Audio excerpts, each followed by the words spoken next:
Un pape donc né aux États-Unis qui fait la fierté de Donald Trump. Il s'est dit impatient de rencontrer Léon XIV, qui a de nombreuses reprises pourtant à critiquer la politique du président américain. La critique formulée notamment via ses réseaux sociaux qu'il utilise assez fréquemment. Oui, immigration, Covid-19, invasion de l'Ukraine par la Russie. En 14 ans de présence sur Twitter, devenu X, il a publié à plus de 400 reprises un pape connecté qui n'a pas sa langue dans sa poche, Mathis Lang. Oui, Robert Prévost n'hésite pas à donner son avis et ce sans tabou, comme en février dernier alors que le vice-président américain estime que les chrétiens doivent d'abord aimer leur famille avant leurs concitoyens. Celui qui allait devenir pape rétorque, J.D. Vance a tort. Un post liké plus de 100 000 fois.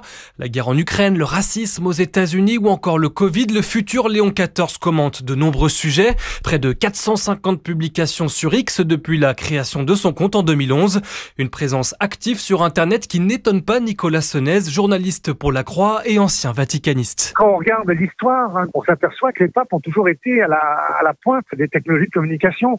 Benoît XVI va être le pape qui va lancer la papauté sur les réseaux sociaux. C'est une manière de communiquer l'évangile de façon nouvelle. C'est des choses qui vont continuer et se développer aussi en même temps que se développent de nouveaux modes de communication. Désormais, le nouveau pape devrait laisser au Vatican le soin de gérer sa communication via le compte Pontifex, c'est son nom.